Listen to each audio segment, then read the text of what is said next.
Good morning. My name is John Bacon. My pronouns are he, him, and I'm a worship associate of this congregation, the Unitarian Universalist Congregation of Cleveland. We are located on lands previously inhabited by the Potawatomi, Ojibwe, and Ottawa tribes, and by the Erie and other tribes before them. It's good to be with you this morning. Today is a unique service where we will hear from our delegates to the UUA General Assembly, which met in Pittsburgh at the end of June. The 7 delegates represented us in discussions, proposals, and voting on officers, actions of immediate witness, and bylaw changes and proposals, which you will hear summarized today. Welcome. We come from many different places, religions, beliefs, and backgrounds. We come here for different reasons: to find community, to seek spiritual and personal truths, to question, to nurture heart and soul, to be nurtured, to explore new ideas, to find comfort, and perhaps to find the answers to some of our bigger questions. We hope you find comfort, connection, challenge, and love here. Whoever you are, wherever you came from, whomever you love, know you are welcome here. We especially welcome guests who are worshiping with us for the first time today, either with us physically or by joining us online. If you want information on who we are, we invite you to fill out one of the guest cards in the pew rack before you. You can place that card on the offering plate when it comes around later in the service, and we'll be able to reach out to you and answer any questions you might have about our congregation. You can also visit our website, uucleveland.org, and or email us if you're watching from an internet platform. We are about to enter sacred space, so please take a moment to silence your phones, watches, and other electronics that make noise. Thank you. So today the chalice lighting will be performed by Astrid. And please join with me in reading the covenant on the yellow card and the pew rack in front of you. We cultivate trust with one another by celebrating differences, honoring boundaries, and offering compassion and care. We listen to each other deeply with curiosity and wonder. We speak for ourselves without need to defend ourselves or persuade one another. We create safe and brave space for healthy conflict, creativity, and fun. We reconcile through forgiving and making amends when we hurt one another.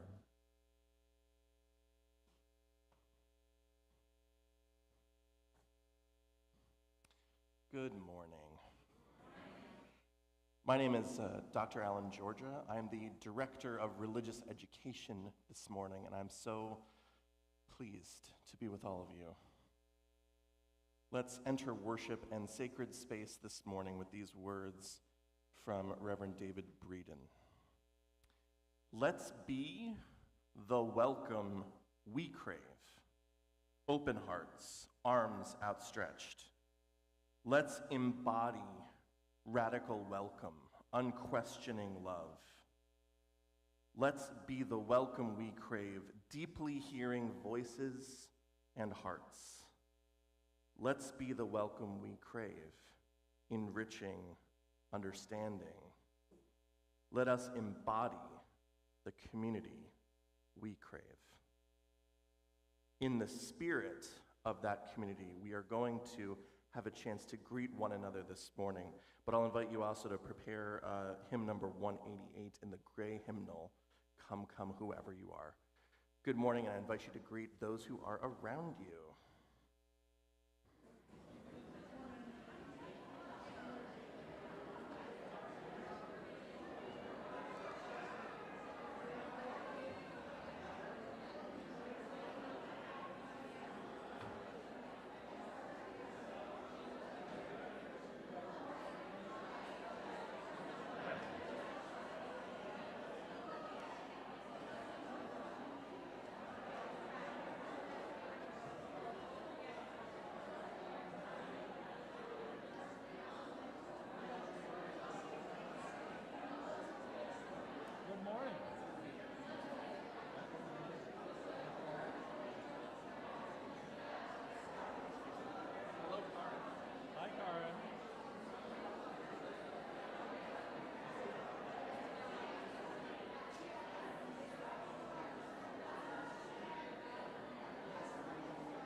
Come, come, whoever you are, wanderer, worshipper, lover of leaving, ours is no caravan of despair.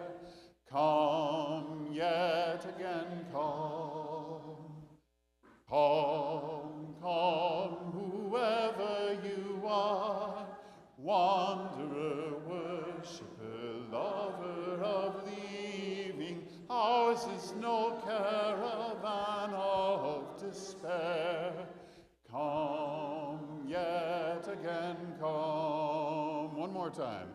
Come, come, whoever you are, wanderer, worshipper, lover of leaving, ours is no caravan of despair. Come, yet again come.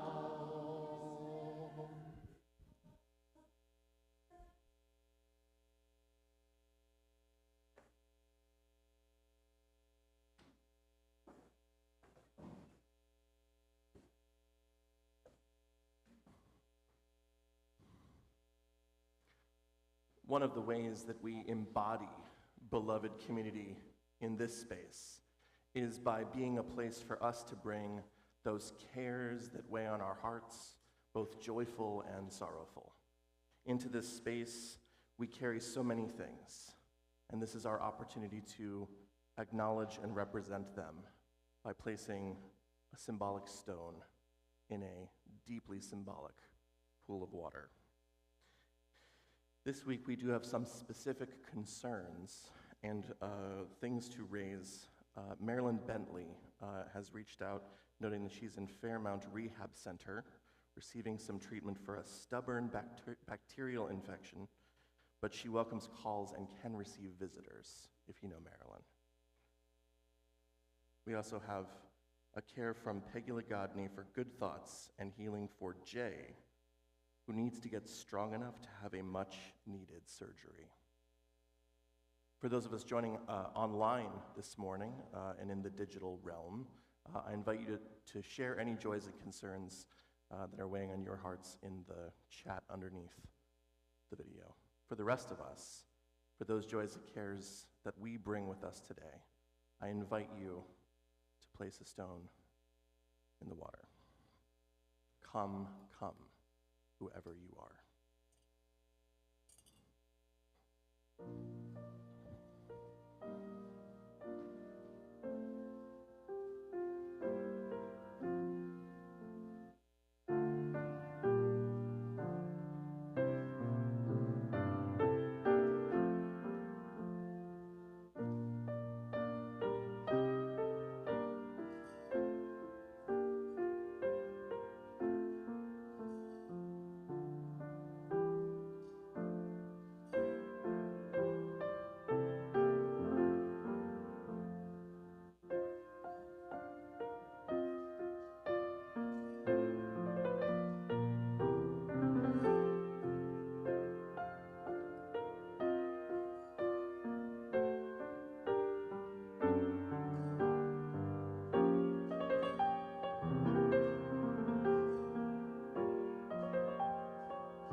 you may not always have a chance to do this, but at some point I would invite everyone, as you're leaving worship one morning, to come by and see the bowl that's been filled. It's quite a magical thing to see it empty and then see it full, because of course everyone doesn't put in one stone, and not everyone puts in stones. But here we have a little pile of our cares that represents all that we've brought today. In that spirit, those concerns and joys, the things that are still locked in the vaults of our hearts, we add an additional stone, remembering those.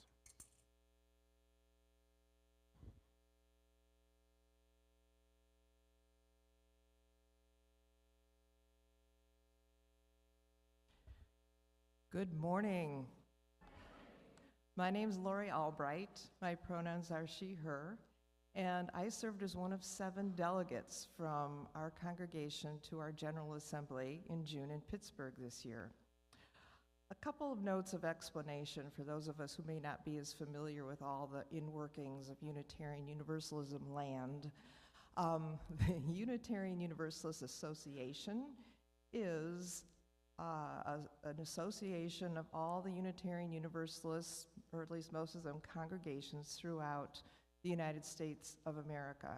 And it is just that, an association. We as congregations provide support to the UUA, and the UUA provides support back to the congregations. I might also note that there are congregations, Unitarian Universalist congregations, in many places throughout the world as well, such as India and Burundi and the Philippines, but that's another topic for another day. I wanted to note, before I get into talking about GA very much, that other people participated in GA without being a delegate. As delegates, however, you may recall in the spring, we invited your input on proposed actions of immediate witness, the proposed Article 2, and about the bylaws, and also questions that you hoped might be answered. And we did this through a survey and in-person meetings prior to General Assembly. That helped us be better informed as your delegates to the General Assembly.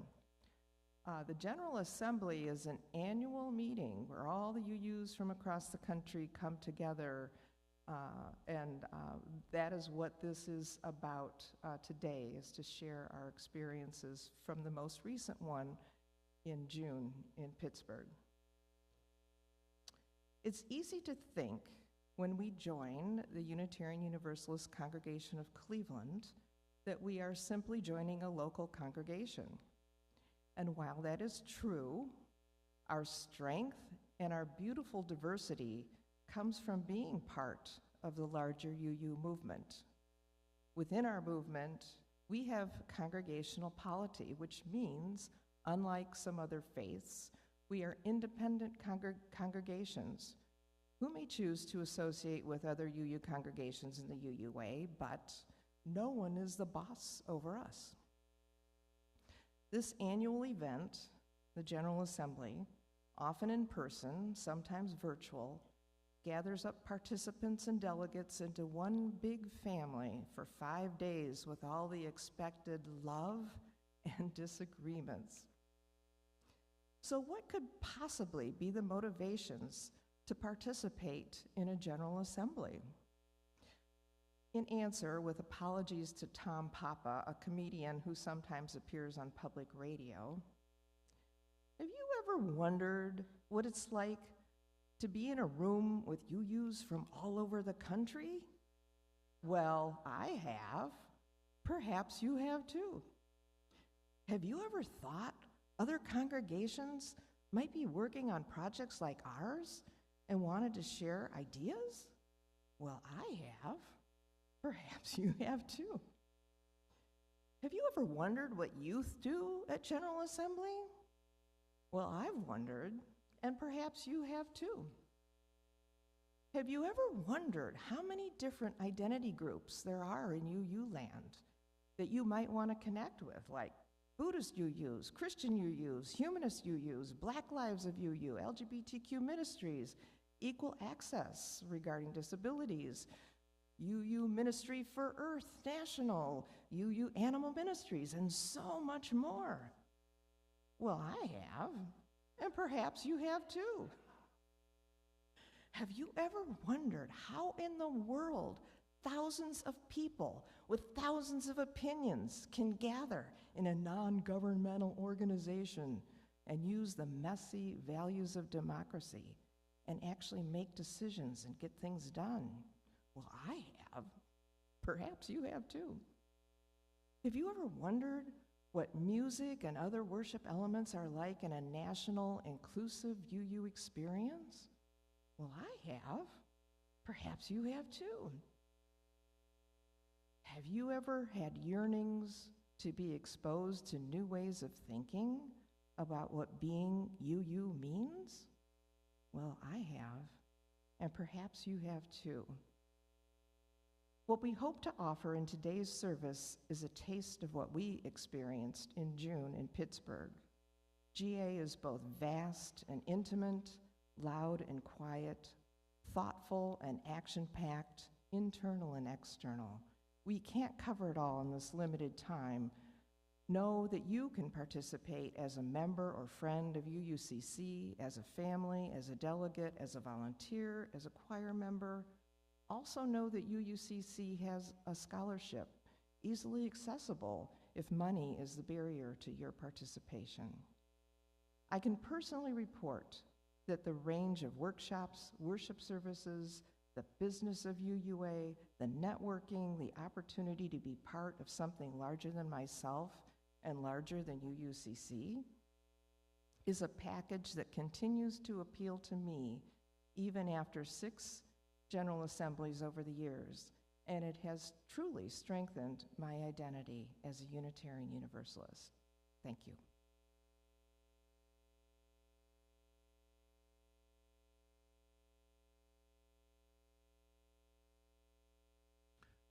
The reading is In Gatherings by Marta Valentin, and it's from a book called Becoming. In gatherings, we are stirred like the leaves of the fall season, rustling around the sacred trees, tossed hither and yon. Usually we come to rest together, quietly, softly. We come to gather strength from each other. We come to give strength to each other. We come to ask strength from the spirit of all that is and is not. When our hearts sing, or when they frown, it is the way of compassion telling us to give. It is the way of peace telling us to share our gifts, for we are happiest and most powerful when love is made apparent in and through us. Spirit of the circle that is love, as we twirl in this dance that is life, we give thanks for reminding us each day of our task of ministering to each other with a searching glance, a safe touch, a generous smile, a thoughtful word. Thank you for reminding us that we are always building our beloved communidad. Thank you for reminding us that through our covenant with you, we covenant with each other and are made whole. In gratitude, we celebrate with open hearts and minds. We discover who we are, separate from each other and within one another.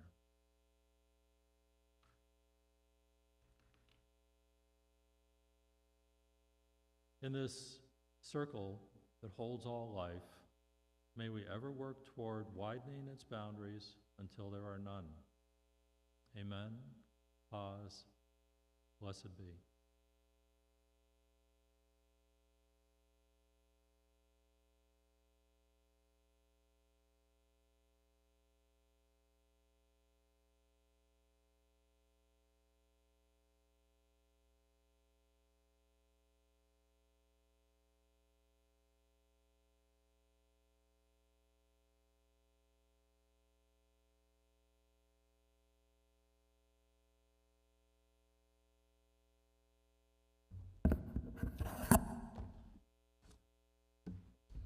So it's all planned.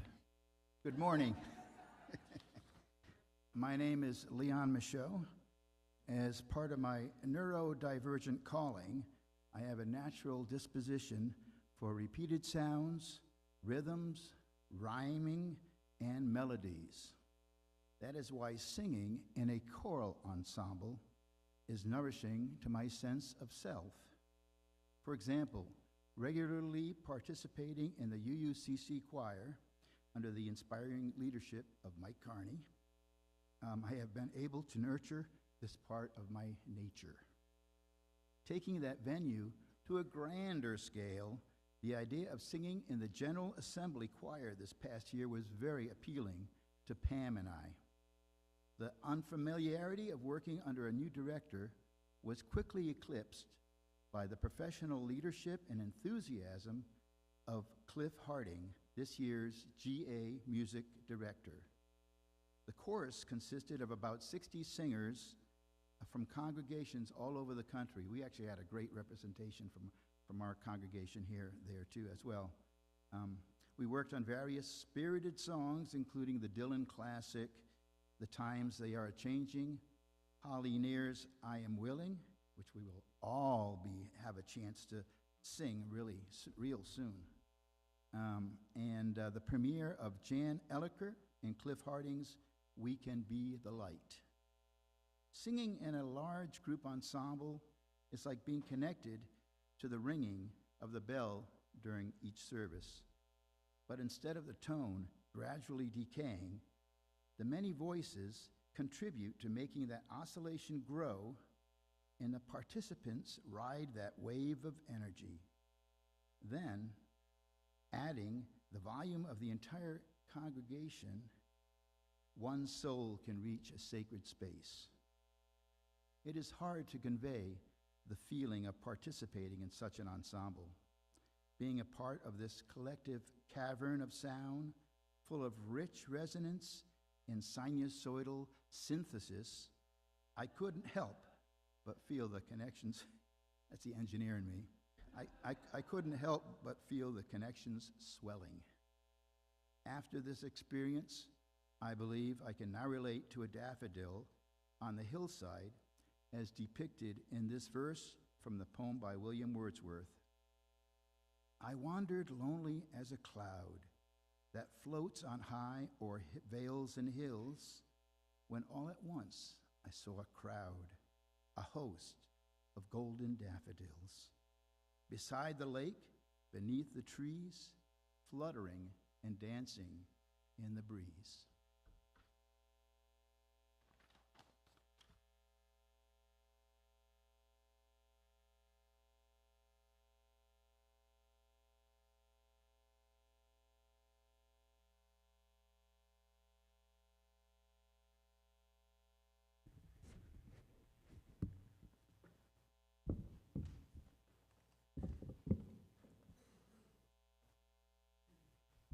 As Leon mentioned, Holly Near's I Am Willing was one of the pieces that was sung by the choir, featured prominently in the Sunday worship in this year's GA.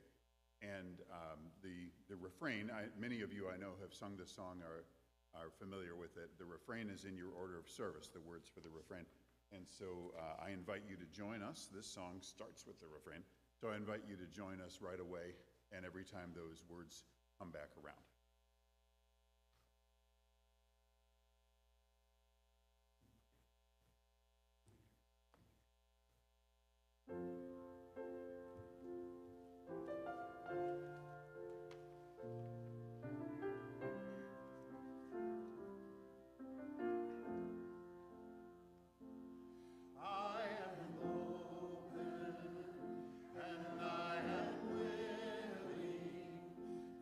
To be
As I do a little furniture moving up here, I'm going to ask Alicia Burkle to grab a microphone on her way up.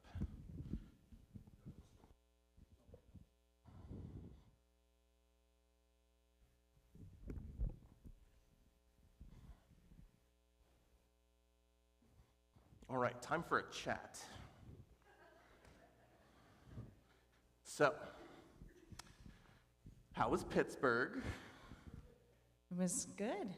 Pittsburgh Lots was of good. one-way streets. Lots of lovely streets. Astrid, what did you like about Pittsburgh?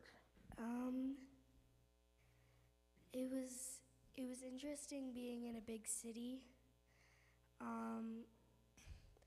There were lots of cool things that we got to see that I'm not used to seeing.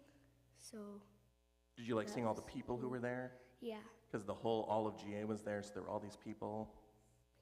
Wow. You also mentioned, where were you staying while you were in Pittsburgh? We were staying in it was a Verbo, but it was an apartment, and it was really neat because I've never been in an apartment for that much time. I really appreciate you sharing, Astrid, that you'd never been in an apartment before, because I don't take apartments for the wondrous, amazing things that they are. You're 100% correct to note that. Talking about different people who are in the city and different sort of energy that's there, what was some of the things you noticed while you were in the city? Anything about the kind of energy of the place that kind of struck you? I noticed that there were a lot of homeless people, and that kind of made me disappointed because people say they're trying to work towards ending the homeless crisis, but seeing this much sadness. Yeah. It's really tough when you bring really good intentions for the world you want to imagine, and you have to see some of the tough realities in the world that we live in. So I appreciate that. While you were at GA, Alicia, I understand there was a special blessing that came to you while you were there. Can you tell us a little bit about that? Yes. So one of my favorite things was there was I don't know if they were a minister or just a magical person, but they were walking around with a fanny pack full of glitter and hand sanitizer, and they were giving glitter blessings. And they talked to you for maybe only 30 seconds, but then they asked you what color glitter you wanted, and then they would mix this magical potion, and then they would give you a blessing, and they would smear glitter across your face. And the blessing was so meaningful. It was like they had known you all your life, and they saw into your soul. And I mean, I had not spoken to this person at all throughout GA. It was like the third or fourth day.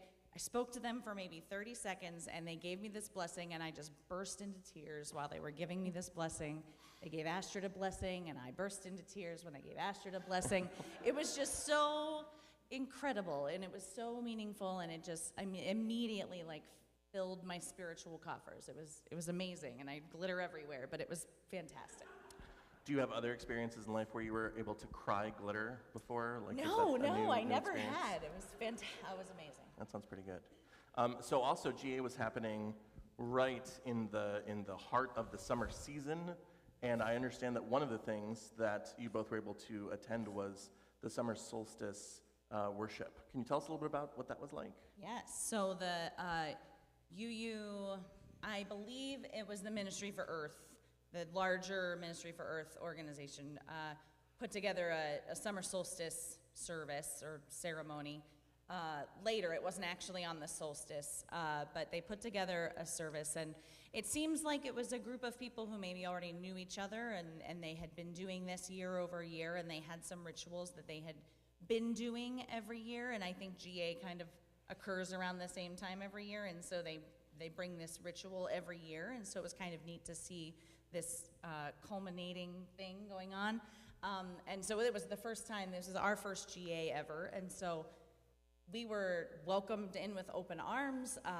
We had never been there before, but it was like we were part of their family now, and you could come as you were. There were people dressed like elves. There were, It was just amazing, and people sang songs and brought chants, and it was kind of a planned ritual, but also sort of a piecemeal, and so it just kind of was very organic. And Astrid actually got to write a poem and speak a poem during that time, Now- which was really neat. We don't have the text of the poem, is that correct? Or No, we forgot the iPhone so, at home. so unfortunately, we don't have the exact text of the poem, but if we're very nice, I think Astrid will tell us the gist. What was the poem talking about? The poem was supposed to be calling specifically the maiden goddess, but nobody else was calling any of the other goddesses. So the poem was really just about all three goddesses, the maiden, the mother, and the crone. And there was, I think it was an ABC poem. Okay. But there was a part before that didn't have a poem, and it was just like calling the goddess, and then there was the poem. Can you tell us a little bit about what you were hoping to call the goddess into? What were your hopes and aspirations in your poem? I was hoping that the summer was going to be bright and warm. Was your summer bright and warm? Yes, it was. Okay. So what I'm hearing is that after a glitter blessing, a group of people who had known each other for a very long time had wide open arms to welcome you in, to help you make something meaningful out of a very rich season in life. That sounds like a pretty good GA. Any last thoughts? Any other things? No, Will you go again to GA, do you think? maybe. Maybe. That's a solid maybe. It was a lot to, Of course. It was yeah. it was exhausting. I mean, it's no Absolutely. joke. It's like there's stuff to do from morning to night. Absolutely and, busy, yeah. and Well, and it's also, planning it's not, for your kids and, and also it's not always in a city that's like 2 hours Right, away. no, So no. that's the other thing it's important to know. Well, thank you both for sharing so much about your experience today. We'll put the text on Facebook. Oh, great. We'll share it in the Facebook. We will share the poem.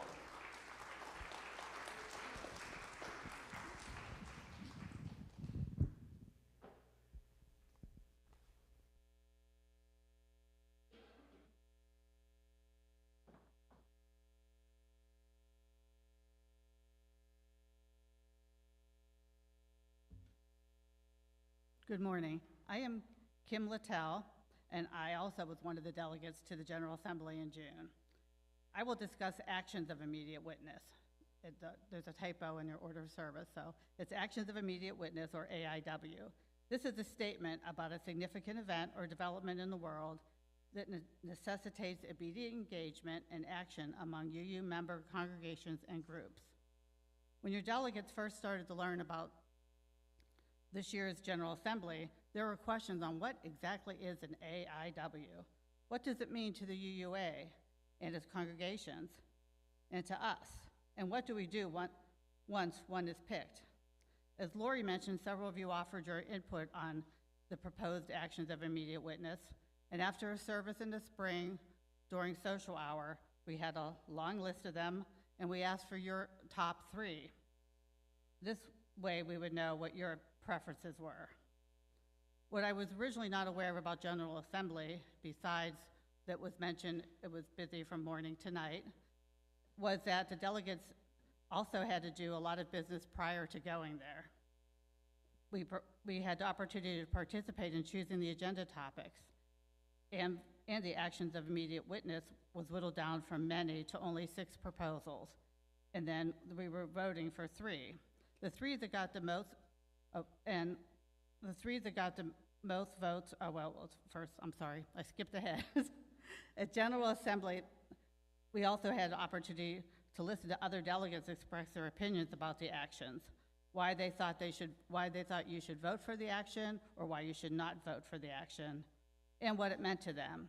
I found this part very compelling because, as you would guess from a diverse group of people. There were many different opinions and ideas that I would never think of, and I was not even aware of. So the three that were chosen were Protected Dreamers, the recipients of the Deferred Action for Childhood Arrival, DACA, with a pathway to permanent residence, Organizing for Health Equity was the other, and Rise Up to Stop Cop City was the third.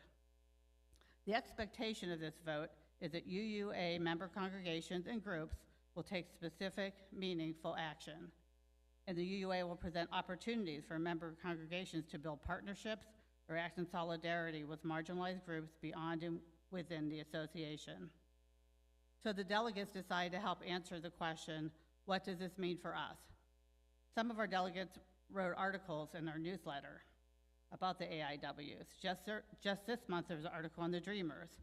This action calls on Congress to pass legislation giving the Dreamers a pathway to permanent residency.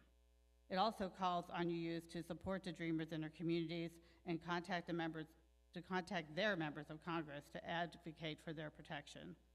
The article included information for local actions, such as working with HULA, and national ways for members of the congregation to get involved in the legislative process. Stop Cop City is about construction of a $90 million militarized urban warfare training complex known as Cop City. It is in the heart of a predominantly Black community in Atlanta. The construction of the Cop City campus requires the destruction of 381 acres of land and one of Atlanta's largest remaining green spaces. There was an article in the August newsletter with ways for UUCC members and friends to get involved in helping to stop this project. Organizing for Health Care Equity received the second largest number of votes. This action calls for new programs for emergency preparedness, for mental health services, for health and safety education, and to provide access for family planning services. There was also an article about this action and how our congregation and as individuals, we can participate at the local, national, and international level. One of the ways we can help is through our offering today. If you missed these articles, they are found under the title News on our website.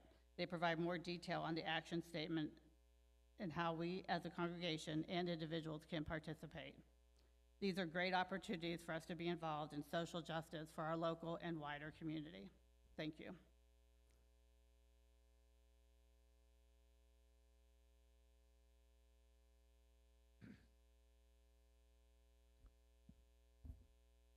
As Kim said, today's collection goes to the Birthing Beautiful Communities organization, a 501c3 here in Cleveland, that very much is consistent with the Health Equity Action for Immediate Witness. As many of you know, Cleveland has an infant mortality rate that's triple the national average.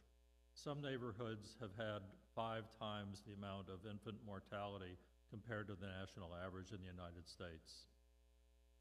Birthing Beautiful Communities was founded in 2014 to help provide many services to Black moms and babies. This includes pregnancy counseling, birthing, and postpartum support, and a wide variety of economic support as well. BBC trains birth workers or doulas to help provide these services throughout Cuyahoga and Summit counties. BBC is currently working to create a freestanding birthing center in the Huff neighborhood dedicated to improving birthing outcomes for Black mothers and children. This systemic approach to problems facing Black mothers has helped over 600 women since 2017. In addition, BBC has trained over 75 women to be perinatal support professionals. BBC's grassroots and culturally centered support model improves the infant health, strengthens families, and establishes support for ongoing family success. Please give generously within your means.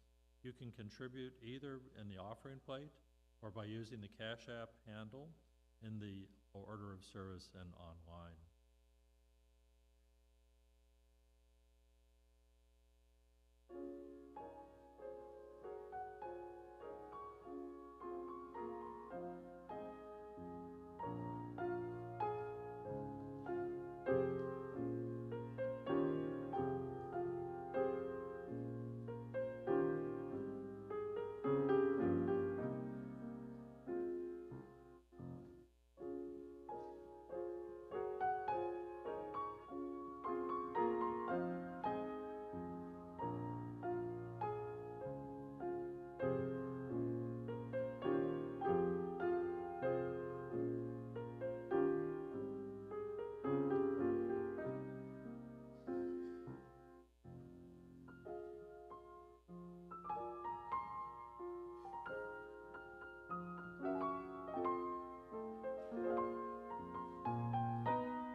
offertory response today, we will sing We Offer These Gifts. I'll sing it once myself, in case you're not familiar, and then please join me on the second time.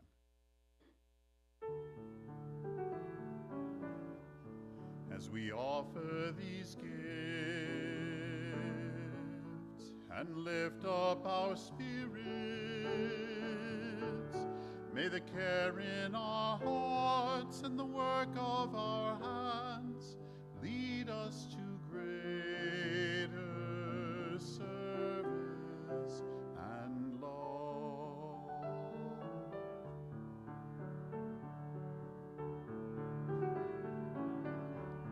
As we offer these gifts and lift up our spirits, may the care in our hearts and the work of our hands lead us to greater service and love.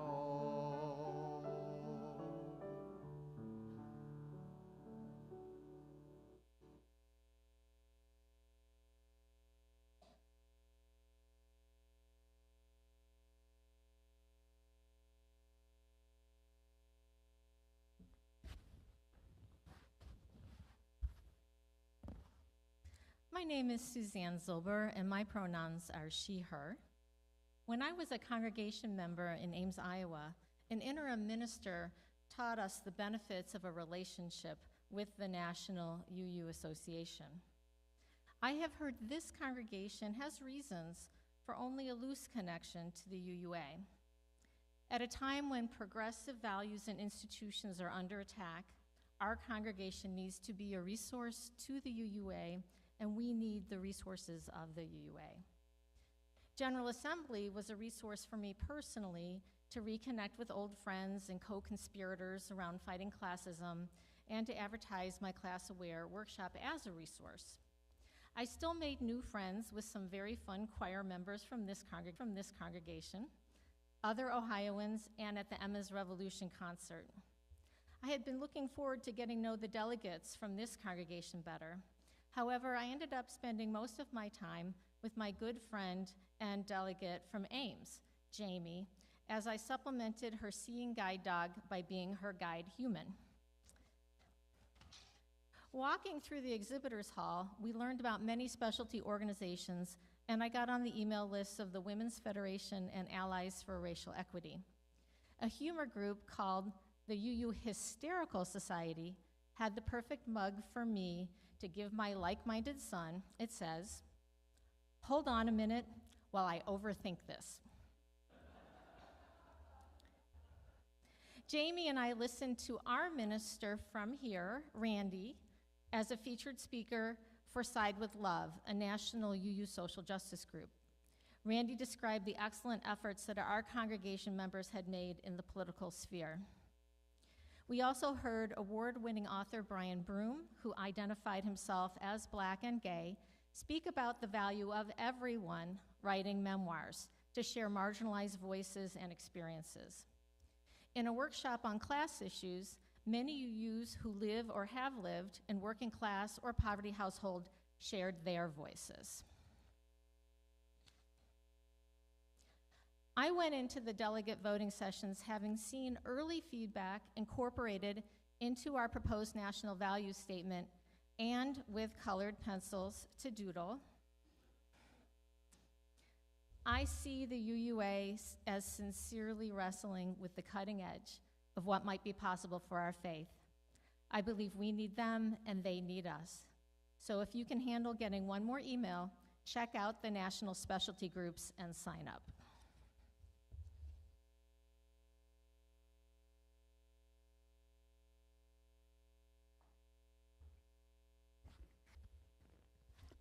Hi, I'm Kat White. My pronouns are she, her. This was my second General Assembly, and this one was challenging for me. At times, I wondered whether there was still room for me to be a UU. Continuously wearing a mask in the convention hall at GA was a physical reminder of how I often felt that I had lost my voice as a UU. and how difficult it felt to have conversations about serious and substantial topics. Along with COVID, disagreement felt like another virus that we were avoiding. Delegates were encouraged to use an app on our phones for event information and discussions, and it was prone to the same sorts of flaws in any social media tool: superficiality, brevity, and polarization. I did spot UUs at my hotel, but felt too cautious to risk an uncertain conversation with strangers. The speaker self-introductions, while intended to be inclusive for people who are visually impaired, seemed to become divisive for delegates in the large convention hall. The crowd's reactions to a speaker's choice to speak and words seemed to be based more on their individual identity, appearance, and perceived privilege than our common identity as UUs. For a faith that perennially wrestles with the problem of individualism, I was shocked at the level of negative comments in the hall that seemed at odds with our belief in people's inherent worth and dignity. I was glad for many reasons that I chose not to speak at GA. In fact, I struggled with participating in this service because of my privilege. By the end of GA, I was not only unsurprised at the overwhelming vote to take the Article 2 proposal to a final vote in 2024. I became absolutely convinced that its passage next year is virtually guaranteed. Tote bags and polo shirts with the flower logo are for sale, and the 2023-24 worship themes incorporate the new values. As a congregation, we are acclimating ourselves to the new values and have our own version of the values flower. Since most people in our congregation did not participate in the informal survey or discussion hosted by the UUCC delegates, I hope that during this year, we will have the opportunity, and more importantly, choose to participate in meaningful, formal congregational conversations about what we want for our congregation after the new Article 2 passes next summer. I hope that we are able to discuss and choose what we want as a congregation, our current 8 principles, the new values, or some combination of the two. As for me, 2 months after GA, I am still grappling with my UU identity and still trying to find my place.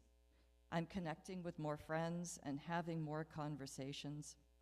As Bob Adams said on a Zoom call about Article 2 in the spring, Unitarian Universalism isn't perfect, but there isn't anything else like it. I hope our congregation will find ways to engage, regardless of what happens at the national level.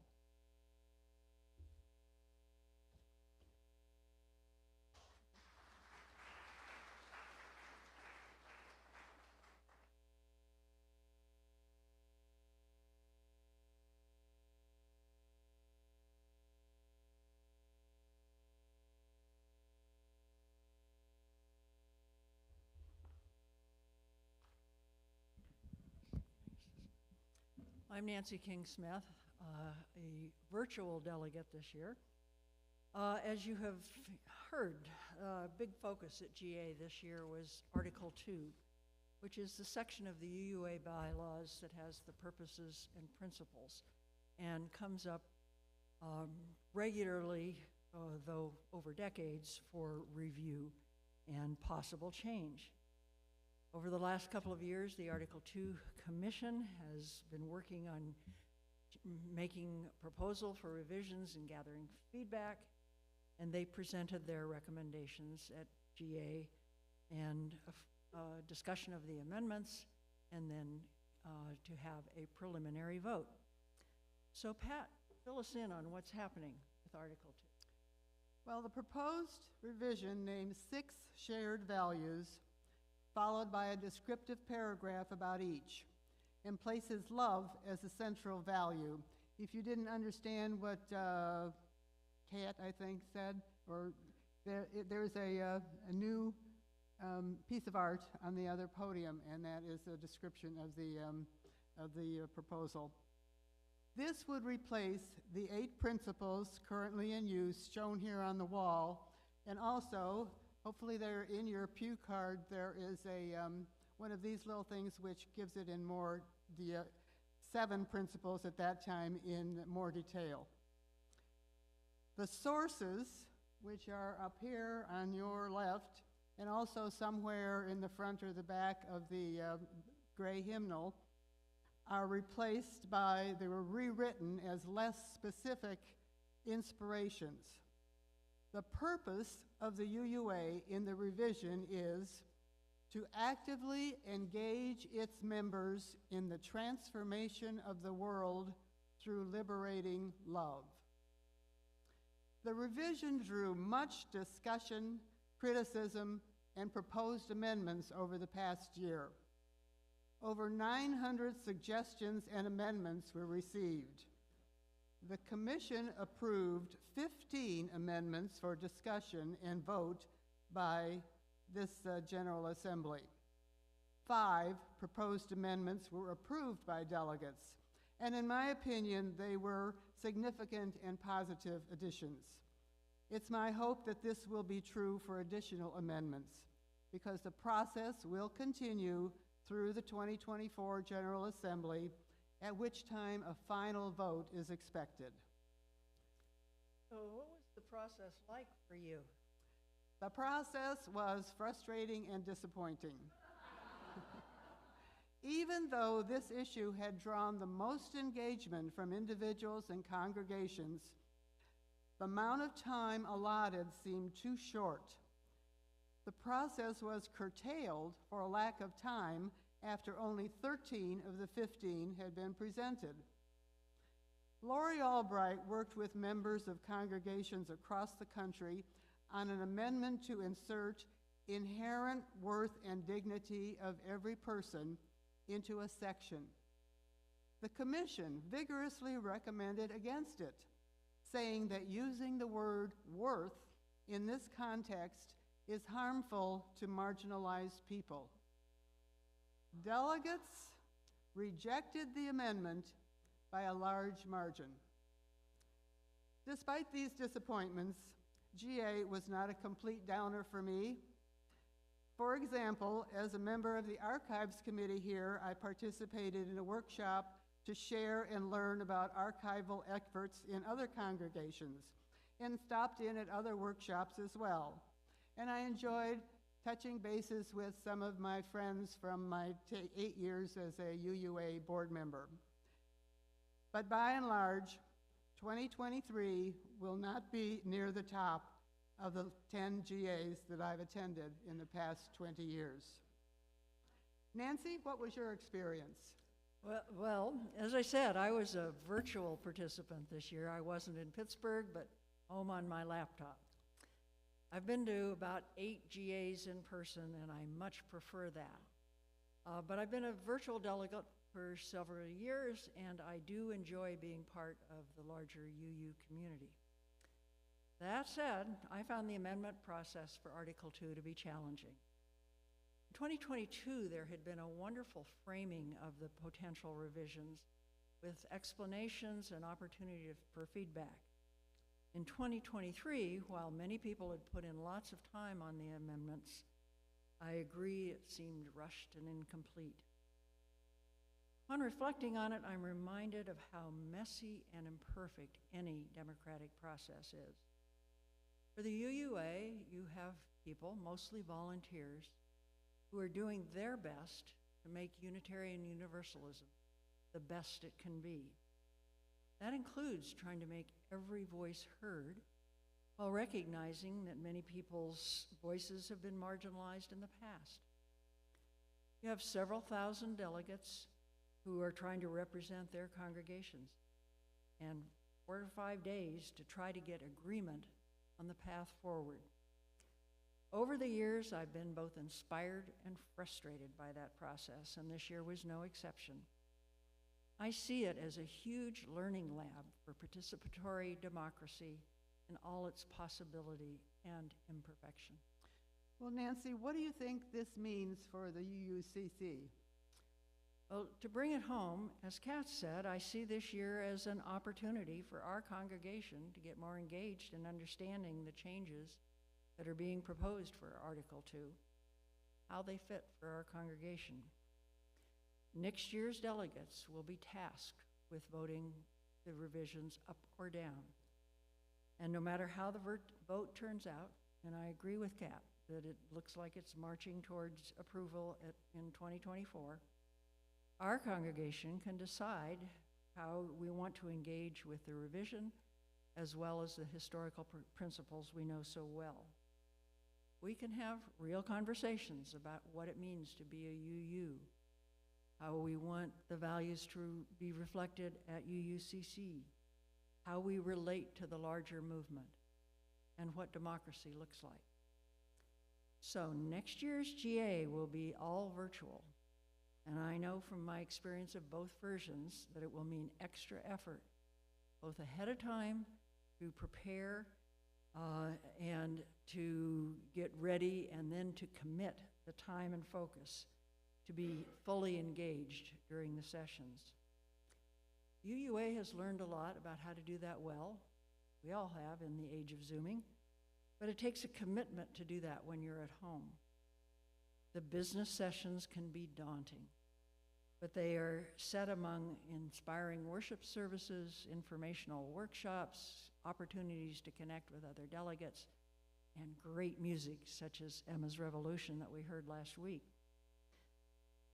We hope that through this service, you've gotten a sense of both the rewards and the frustrations of participating in the grand experiment of the UUA General Assembly, and will pay attention throughout this year as we collectively prepare for GA 2024. Let us join in the closing hymn, number 131 in the gray hymnal, Love Will Guide Us.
And please be seated.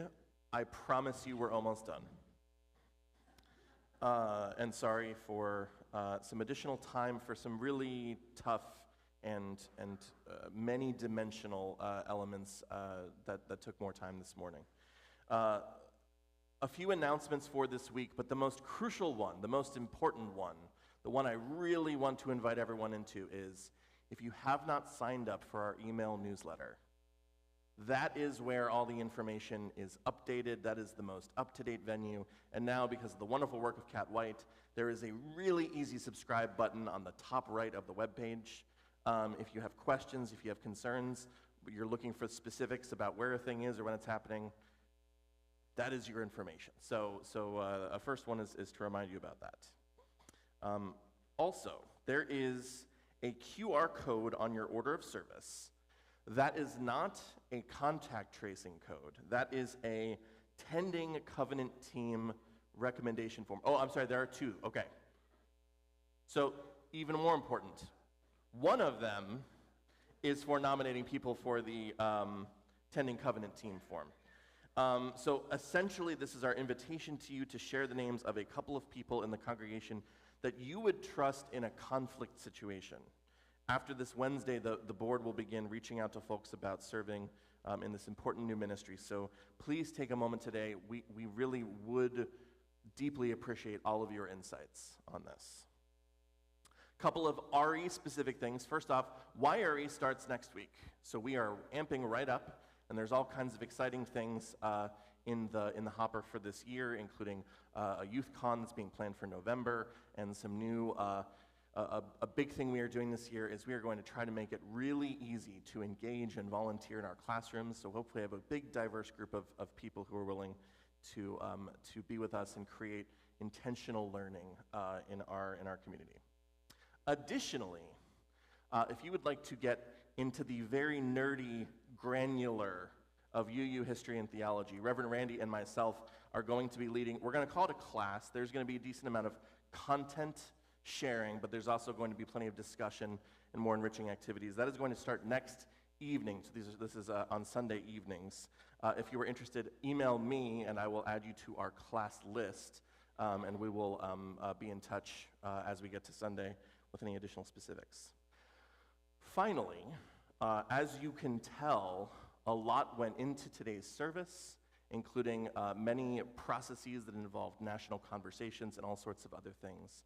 A good venue for getting into that is conversation with one another. So those who are involved with GA this year will be in the library for our Soul Matters conversations. So if you'd like to engage on any of the things you heard about today, that would be a good time to do so. Though it will not be our last time to do that. As we prepare to re-enter the world this morning, I want to share these words from Parker Palmer, who wrote, "Looking back, I'm awed by the way that embracing everything, from what I got right to what I got wrong, invites the grace of wholeness. In a season of growth and change, of new versions of old selves, of differing points of view, and of holding on to our authentic selves, even as others are finally expressing theirs, let us go forward with the vision of our wholeness, the wholeness that we are, and the wholeness that we are."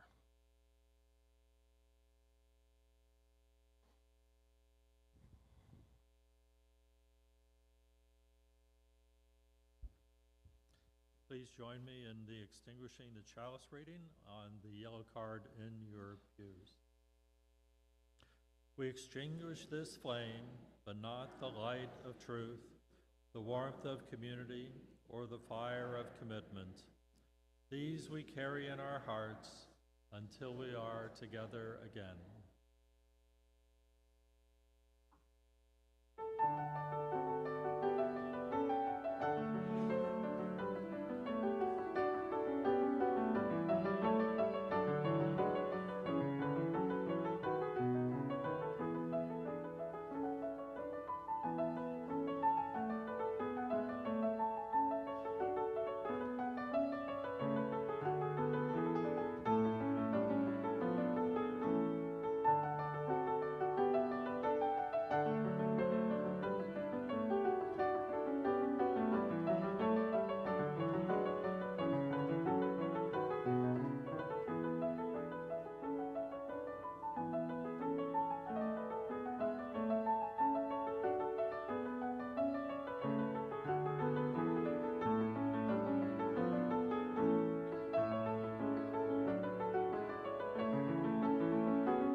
I'd like to point out that in the fellowship hall today, there are pop-up displays of the 5 projects that were approved for funding by the McKim Fund for Community Improvement.